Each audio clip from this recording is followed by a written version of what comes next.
जो लोग पूजा पाठ करते हैं, धीरे धीरे एक ऐसा समय आता है जब ये संकेत उनको दिखना शुरू हो जाते हैं और वो जान नहीं पाते कि आखिर उनके साथ क्या होता है। कई लोग डर भी जाते हैं क्योंकि उनको ये पता नहीं होता कि उनकी दिव्य दृष्टि खुल चुकी है। सकारात्मक शक्तियाँ आती तो हैं, पर कैसे उनको चलाना है, किस प्रकार उनको इस्तेमाल करना है और आगे फिर क्या करना होता है, उनको पता नहीं चलता, जिसके कारण वो बहुत भयभीत हो जाते हैं और फिर वो अलग अलग जगह पर वो भटकते भी हैं और उन लोगों की राय लेते हैं जिनकी दिव्य दृष्टि कभी खुली ही नहीं है।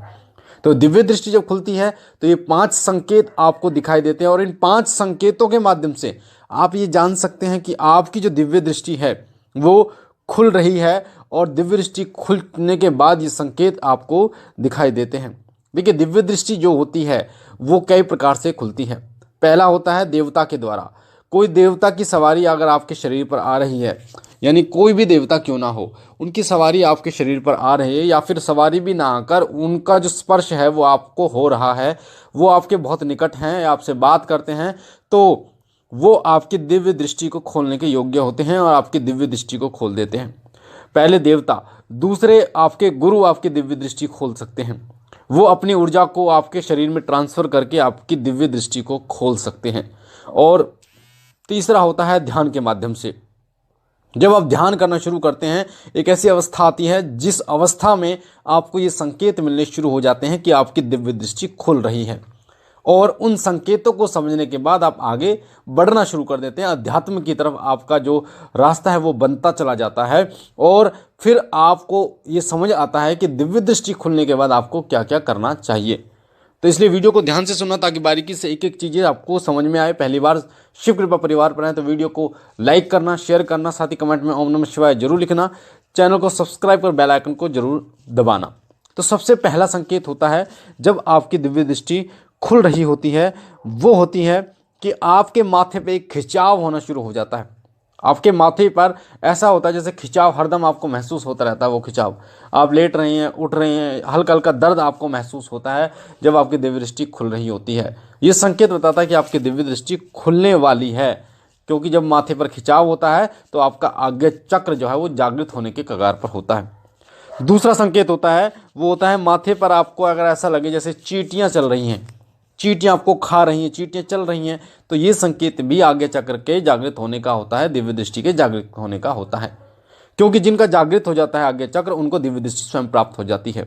जैसे आपने भगवान शिव को देखा होगा, भगवान शिव के माथे पर त्रिनेत्र होता है, ऐसे ही सभी मनुष्यों के माथे पर एक त्रिनेत्र जरूर होता है, पर वो दिखाई नहीं देता, वो आध्यात्मिक होता है और उसको खोलने के लिए आपको मंत्र जाप करना पड़ता है, ध्यान करना पड़ता है या फिर आपको गुरु की शरण लेनी पड़ती है। तो दूसरा लक्षण माथे पर चींटियाँ चलना होता है। तीसरा लक्षण होता है कि आपको नींद बहुत कम आती है। आपको नींद, आपकी आंखें जो है वो ब्रह्म मुहूर्त में खुल जाती हैं, 3 से 5 के बीच में खुल जाती हैं और आपको नींद नहीं आती। ये संकेत भी आज्ञा चक्र के जागृत होने का होता है, यानी कि आपके दिव्य दृष्टि के खुलने का ही होता है। अगला संकेत है वो है आज्ञा चक्र पर अगर आपको ज्योति दिखाई दे। जब आप ध्यान करते हैं या पूजा करते हैं, मंत्र जाप करते हैं, तो आपको उस समय का एक ज्योति दिखाई देती है। जैसे दीपक की ज्योति होती है, वो सफ़ेद तरीके की होती है और वो ज्योति बहुत बड़ी दिखाई देती है आपको। जैसे दीपक की छोटी होती है, वो बहुत बड़ी सफ़ेद ज्योति आपको दिखाई देती है। तो ये संकेत आज्ञा चक्र के खुलने यानी दिव्य दृष्टि के खुलने के होते हैं। अगला संकेत होता है कि अगर आपको आंख बंद करने के बाद उजाला दिखाई दे, जैसे मैंने ज्योति के बारे में आपको बताया, आप जब आंख बंद करेंगे और ध्यान लगाएंगे तो आपको उजाला दिखाई देगा और अंधेरा नहीं। एक कई बार तो लोग डर भी जाते हैं इस चक्कर में कि आखिर ऐसा क्यों हो गया, और ये होता इसलिए है क्योंकि आपकी दिव्य दृष्टि खुल जाती है। दिव्य दृष्टि खुलने के बाद आपको उजाला दिखाई देता है, साथ ही आपको सूक्ष्म जगत की चीज़ें भी दिखाई देनी शुरू हो जाती हैं। सूक्ष्म जगत जैसे प्रेत, आपको कई जगह आपको प्रेत दिखाई दे जाएंगे, कई जगह आपको जो है वो अन्य योनि के जो लोग हैं, देवता हैं या फिर अन्य योनियों में जो हैं वो दिखाए, आपके पितर आपको आँखों से दिखाई दे जाएंगे जब दिव्य दृष्टि आपकी होगी, और साथ ही आपको देवताओं के दर्शन आपको होने शुरू हो जाएंगे जब आपकी दिव्य दृष्टि होगी, क्योंकि सूक्ष्म चीज़ों को देखने की जो शक्ति है वो दिव्य दृष्टि के माध्यम से ही आपको प्राप्त होती है। साथ ही शक्तियों को आप अनुभव कर पाएंगे, शक्तियाँ जो भी होंगी उनको महसूस कर पाएंगे, उनको देख पाएंगे, उनको छू पाएंगे। यानी कि जो महसूस होता है, जैसे मीठा जो होता है उसको जब आप खाते हैं, चीनी को, गुड़ को, तो वो मिठास जो होती है उसको आप महसूस कर सकते हैं। आग को महसूस कर सकते हैं, वो गर्म है, पानी की ठंडा है उसको महसूस कर सकते हैं। उसी प्रकार से शक्तियों को महसूस करने की क्षमता आपकी बहुत ज़्यादा विकसित हो जाएगी, बहुत ज़्यादा। तो ये संकेत आपकी दिव्य दृष्टि के खुलने के ही संकेत होते हैं। साथ ही आपको कुछ ऐसी चीज़ें भी दिखाई देनी शुरू हो जाएंगी जो इस जगत में घटित होने वाली हैं, यानी वो चीज़ें जो घटित होने वाली, भविष्य से जुड़ी कुछ चीज़ें आपको दिखाई देनी शुरू हो जाएंगी। ये संकेत भी दिव्य दृष्टि के खुलने का ही संकेत होता है। अगर आपको ये 5 संकेत दिखाई दें तो इन संकेतों से आप समझ जाइए कि आपकी दृष्टि, दिव्य दृष्टि खुलने वाली है, आपका आज्ञा चक्र जागृत होने वाला है, क्योंकि इन संकेतों के माध्यम से ही आप ये जान पाते हैं। और जब आप इन संकेतों को जान लेते हैं तो फिर आपको डर नहीं लगता। उसके बाद आपको और ध्यान, अगर आप ध्यान के माध्यम से कोई ध्यान करना शुरू कर देते हैं, मंत्र जाप के माध्यम से खुल रही है तो आप मंत्र जाप और बढ़ाना शुरू कर देते हैं, यानी कि उस चीज़ को आप बढ़ाना शुरू कर दीजिए। और ध्यान तो बहुत ज़रूरी है, ध्यान आपको जरूर करना चाहिए। इस समय पर आपके शरीर पर बहुत फर्क पड़ता है, इसलिए आपके खाने का ध्यान विशेष रूप से ध्यान दीजिए।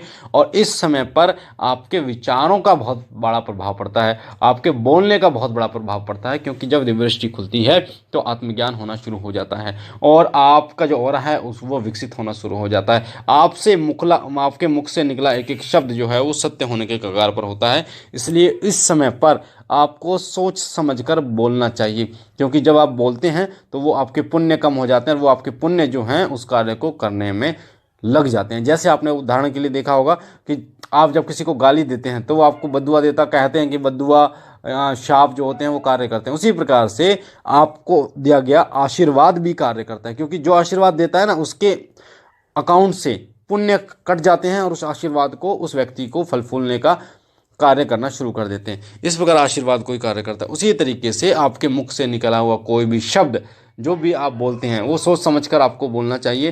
किसी को गलत नहीं बोलना चाहिए, किसी को ऐसा नहीं बोलना चाहिए, अपशब्द नहीं बोलना चाहिए जिसको उसका अनिष्ट होने की संभावना हो, क्योंकि बाद में आप उसको बदल नहीं सकते। आपके मुख से निकला एक शब्द जो है वो रामबाण के भांति होता है। इसलिए इस चीज़ का विशेष रूप से ध्यान रखिए।